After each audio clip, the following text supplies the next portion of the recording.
What's up? We're talking about My Chemical Romance today. Lucky us. I have been wanting to rank an MCR album for a while now, especially after receiving a bunch of great feedback on my Collide with the Sky video. But I have to be honest with you, as cool, calm, collected, and confident as I may seem, I've been afraid. I thought if I was going to rank any My Chemical Romance album, it would have to be The Black Parade, but I was afraid that it could not be done. Fear not, I am here now to let you know that it can be done, and I have done it. So, welcome to the ranking of The Black Parade by My Chemical Romance. My credentials on why my opinion is right about this album are that I have been an MCR fan for over a decade. I know this album like the back of my fucking hand. I've listened to it so much. And in preparation for this video, I listened to pretty much nothing else for about 2 weeks and took a bunch of notes. So we're gonna be getting into it, all right? Strap in. This album is a masterpiece. It's genius. My Chemical Romance is the best to ever do it. Listening to this album not only inspires me to want to make music, but also makes me feel like I never want to attempt to create anything in my life because there's no way that it could ever compare to this album. Best to ever do it. The album follows the story of a cancer patient finding out that he has 2 weeks to live and kind of coping with that and reflecting on his life and death coming for him in the form of a parade. The album is extremely well-rounded, well-crafted, and I will say it again, genius. For a long time, I felt that it was unrankable because so many of the songs are so essential to the overall story that the album follows, but I proved myself wrong. I went ahead and I ranked every song on the album. There's 14 of them, so we're gonna start at number 14 and then move upwards one at a time to number 1. First, talking about the songs that I feel are the weakest, and then moving our way upwards to talk about the ones that I feel are the strongest, and I will be telling you why, all right? I have information, I have receipts. Obligatory disclaimer, because I can't not say it. I love every single song on this album. I'm going to try to avoid justifying my critiques with especially the lower ranking songs by saying every time like, oh, but don't get me wrong, it's great. We know, of course, it's the fucking Black Parade. I have a lot to say. I'm here. I'm awake. I'm unafraid. Let's get into it. First one's a hot take right off the bat. Someone's gonna be really upset with me for this. Number 14, the song that I think is the weakest on The Black Parade is Teenagers. Yeah, I said it. Yeah, I fucking said it. If there was a song that could be thrown out on this album, it's Teenagers. Listen, it's not a bad song. It's My Chemical Romance's biggest song and their most streamed song on Spotify, which I didn't realize. It has over 1 billion streams, but I feel like it is the biggest outlier on the album. All the other songs on this album are so thematically accurate to the story of the patient, like reflecting on his life. And yes, it could be argued that this is the cancer patient reflecting on his time as a teenager or like a young adult and not liking teenagers. But I just feel like this song fucking does not add anything to the narrative. It doesn't add anything to the album. Like, it's good, it's a fun listen, but it feels like a single that was made for the radio. Which, that's fine. No, we're not justifying. It's the weakest song on the album. Also, when I was researching this, I found something that said that when Gerard wrote this song and he showed it to Frank thought that he was joking. Number 13, I Don't Love You. I feel like we can all agree on this, that this song is just weaker on the album. I guess every album needs its like love song, you know, love themed song, but I feel like it's not an important overarching theme of the album. I don't gravitate towards the like lower energy songs a lot of the time, and it just kind of falls flat for me compared to some of the other songs on the album. The patient is reflecting on the end of an old relationship. I think the best part about this song is the key part in the bridge when it's just vocals and keys. I could do without this song. Number 12, Blood. Blood is fine. It's the hidden bonus track. I think it's fun and stylistic with the like lo-fi old-timey sounding vibe with just the vocals and the keys. It's definitely a very ironic song and sort of funny in the way that it sounds very chipper, but then the lyrics are very morbid and the subject matter is basically about the patient reflecting on his time in the hospital and just kind of like being over it and being really dark about it. It is definitely giving Psych Ward, which I think is what the band wanted to give. It's cool as a bonus track, but there are just so many other bangers on this album. I feel like I can't justify putting it any higher than this. Number 11 is Disenchanted. Call me tasteless for putting the low energy songs at the bottom of the list, but it's my truth. Disenchanted is definitely better than I Don't Love You because I think that it has a more interesting subject matter about kind of the patient looking back on his life, knowing that it's ending and just being like, life was not magical. However, I will say probably my favorite part about this song is the line, a lifelong wait for a hospital stay. I think that that's a bar and it goes hard. Number 10, controversial, famous last words. Is that crazy? Is that crazy?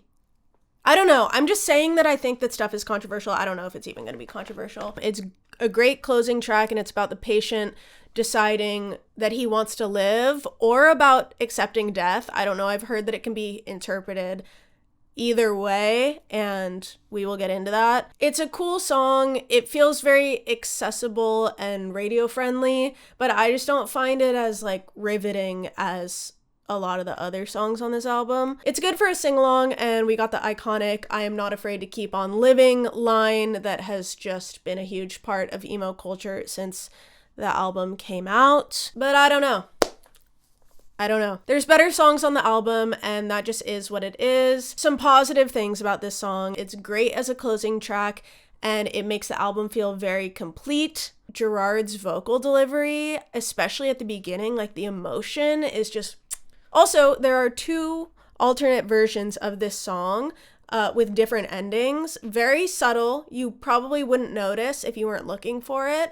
But one version, and this is the version that's on streaming services, it ends with the guitars kind of fading out and the vocals continue, and it's just vocal harmonies and keys. And it sounds very like angelic and positive. And then there's another version. I'm not sure if it was the radio version or the music video version or what, but it's out there and you can find it, where the guitars continue all the way to the end and it feels like pretty heavy and rocky all the way until the song ends.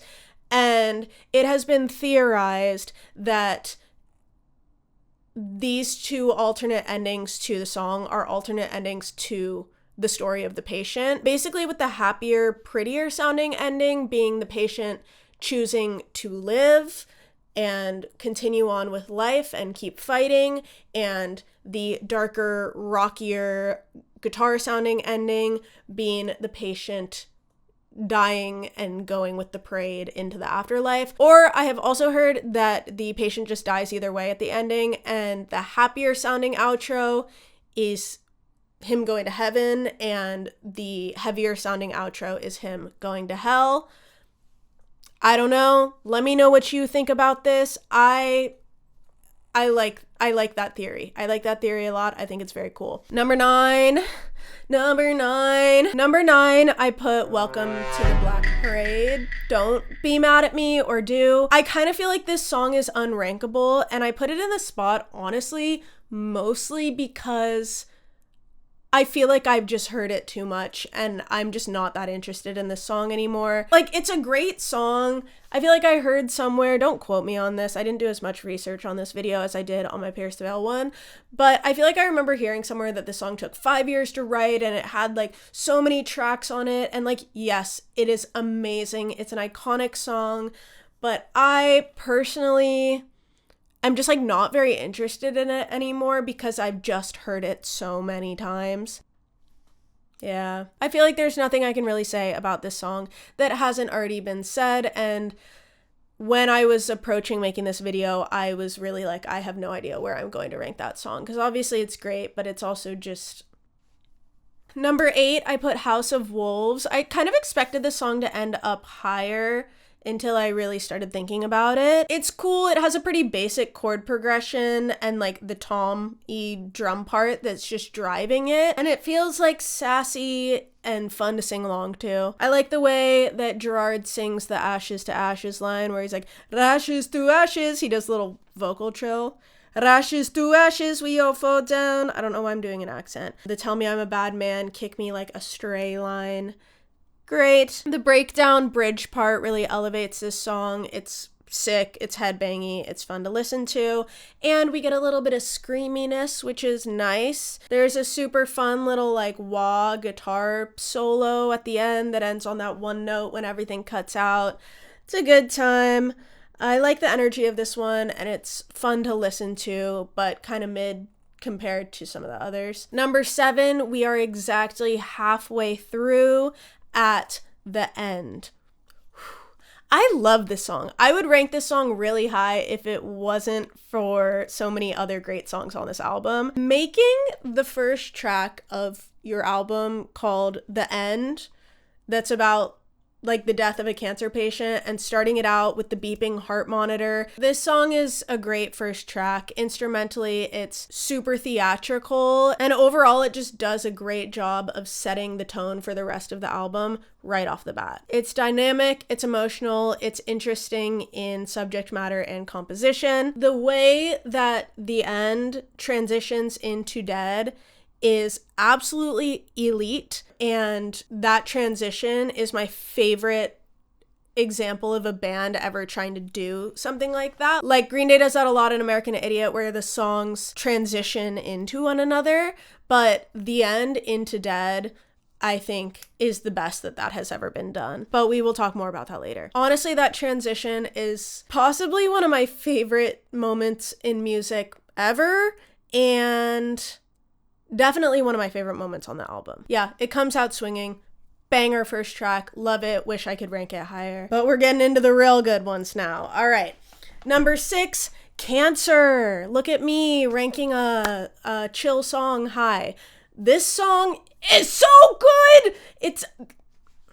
This song is so beautiful. Cancer does not get enough fucking appreciation. The song, not the illness. It's just a beautiful fucking song and a very important integral part of the album. Yeah, usually the more mellow songs end up lower for me, but the piano, the strings, the imagery in the lyrics, the way that Gerard tells the story with his lyrics, it just all comes together to create a really, really solid piece. Baby, I'm Just Soggy from the Chemo is a crazy bar. And yeah, I think this song is beautiful and successful in absolutely every way. And I think it could even be longer. How long is it? Yeah, this song is only 2 minutes and 21 seconds. And usually that's good. Sometimes, especially with slower songs, when they go on for too long, it can become like, But this one leaves me wanting more. All right, we're in top 5. We could call this top tier. Black Parade now. I would maybe usually say top 3 is top tier, but I'm going to say that top 5 is top tier Black Parade. At number 5, and I wish I could rank it higher, is Sleep. Where do I even start with Sleep? This is the climax of the album, no doubt. I have so much to say about this song.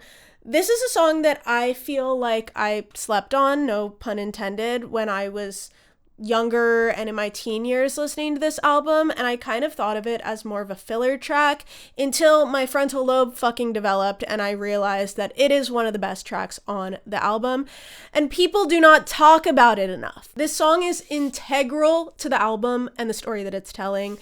It's basically the patient coming to terms with the fact that he's going to die and just being like, I'm ready for it. Death, just take me. And then Death is like, wait, no, you have to keep fighting, which is that bridge part where they're screaming back and forth and it's like, just sleep and then wake up. Oh my God. I would say that that's maybe the most intense part of the album, if not one of the most intense parts of the album, and without a doubt, the climax of the story. Insane listen. For me, it's kind of the most moving part of the album. And I think that it's criminal that this song is directly followed by Teenagers. If I have one critique of this album, it's why the fuck did they put Teenagers directly after Sleep? It's so fucking emotional, and I don't even have words for how good that part at the end of Sleep is, and then for it to directly be followed with, they're gonna clean up your looks with, like,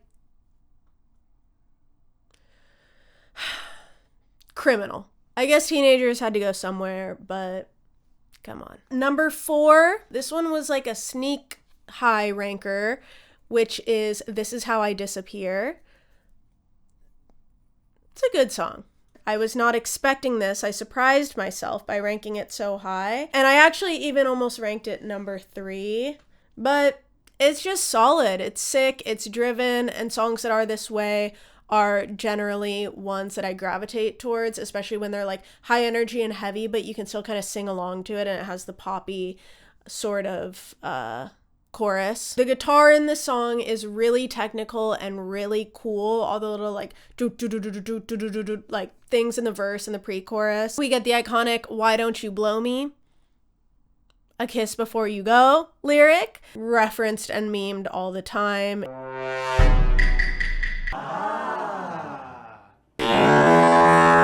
Gerard, you cheeky motherfucker. I will say the body of this song is nothing like significantly better than a lot of the rest of the album, but it's that breakdown in the bridge part that really like pushed it up high for me. Like, I'm honestly surprised that This Is How I Disappear and House of Wolves ranked so far apart for me, because I had always thought before I started trying to rank them of them kind of close to each other in my like tier of favorites. But yeah, that breakdown part towards the end is just fantastic. I think there we also get the only, if not the only, F-bomb on the album, when he's like, "You want to see how far down I can sink?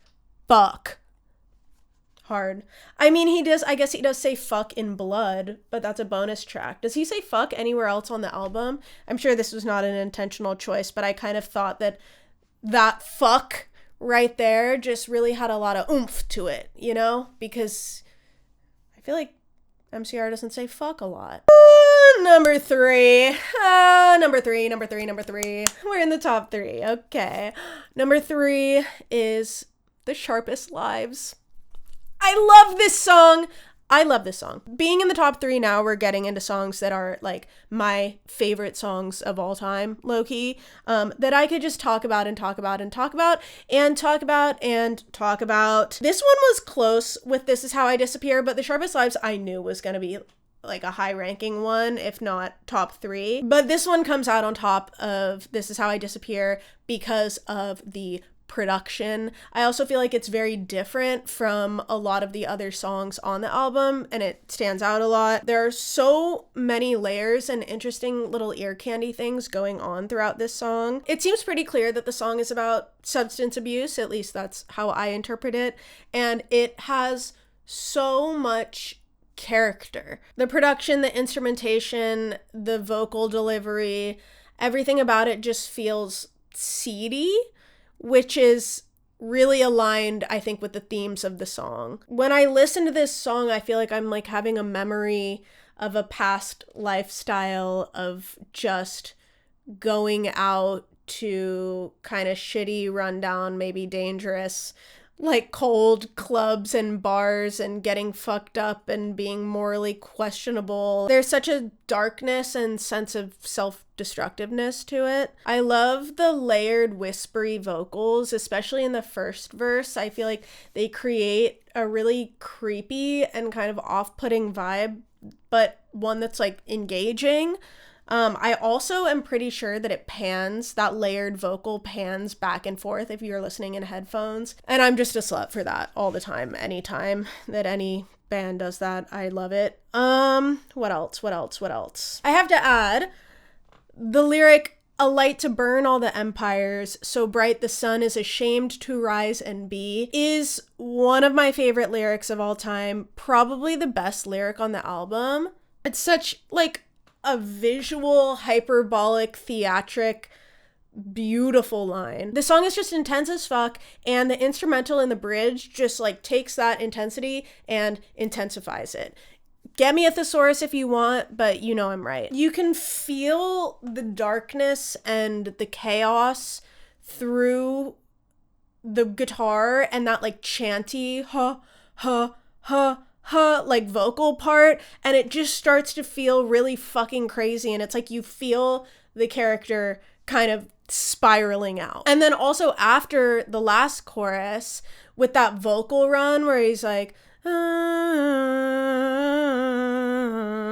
great, I know. The way that the guitar starts to wind down, it feels like the character is basically just spiraling down and down and down and crashing out and just winding down out of this like chaos that he has spun himself into. Yeah, the Sharpest Lives, I love you. I would die for you. I would fight for you. I would kill for you.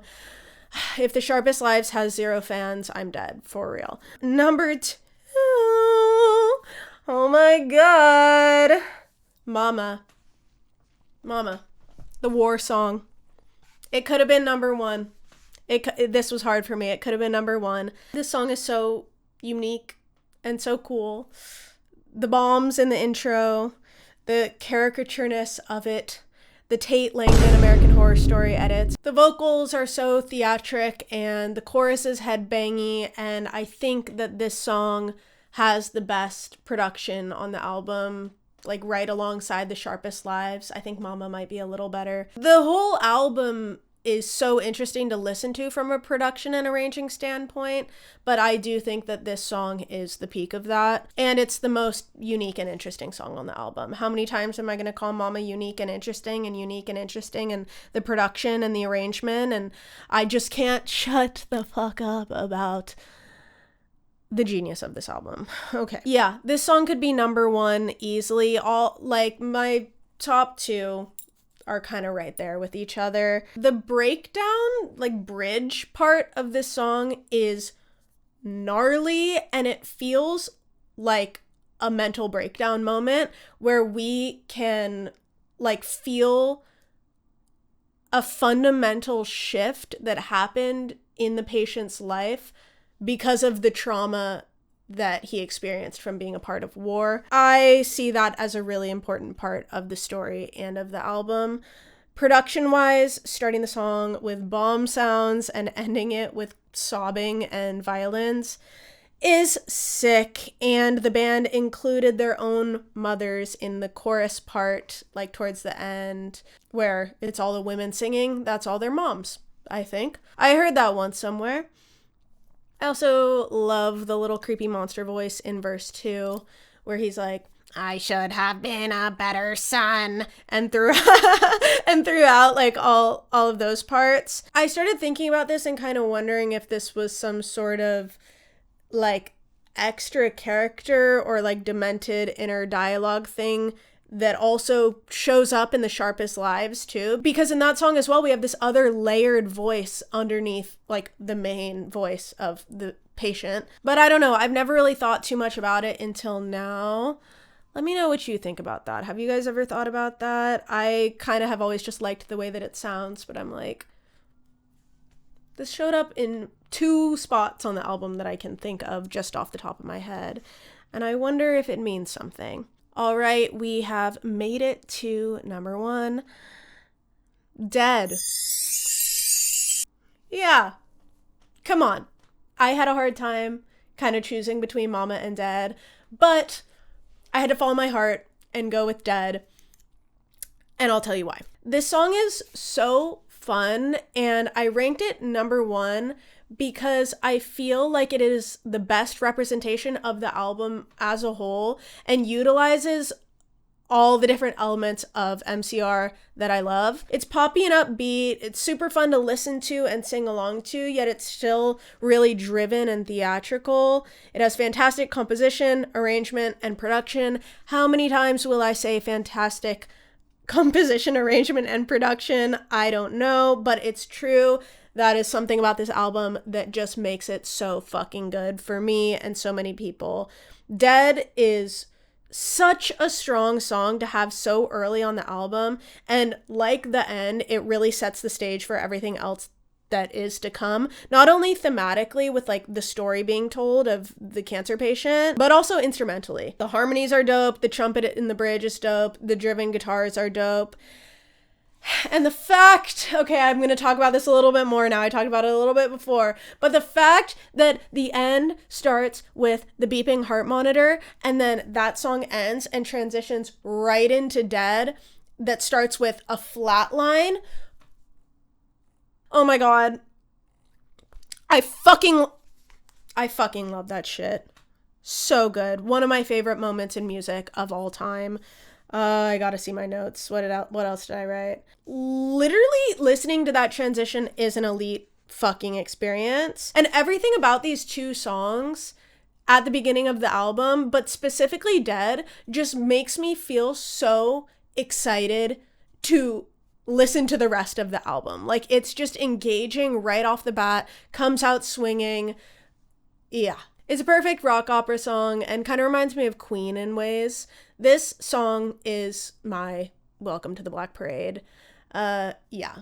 The Sharpest Lives, Mama, and Dead all are so top tier for me. And Sleep too, man. You know what? Maybe I'm changing my mind. Maybe Sleep should go above This Is How I Disappear. I don't know. I think Sleep and This Is How I Disappear are kind of tied. Maybe Sleep should go above. Yeah, I'm changing my list. Sleep is number 4. This Is How I Disappear is number 5. Sorry. Yeah. But yeah, Sharpest Lives, Mama, and Dead are all top tier, but I had to follow my heart and put Dead at number 1. So here's my list. What do we think? What are we thinking? I want to know what everyone thinks. I want to hear everyone else's lists too. Do not come at me with the pitchforks. Or do. I kind of like it, honestly. Let me know what you think about this. And if you enjoyed this video, I also have another one on Collide with the Sky by Pierce the Veil. I could rank every single MCR album song by song. If anyone wants to hear it, I could also rank all the albums against one another. I could also just talk about My Chemical Romance and their lore and their themes and their music and pretty much anything about them, probably for a really long time. So let me know if you want to hear any more MCR content. I feel like there was something else that I wanted to say, but I think I'm done. Frank, if you see this video, call me. Thanks for watching. Leave a comment. Let's have a conversation about this. And I'll see you guys in the next one.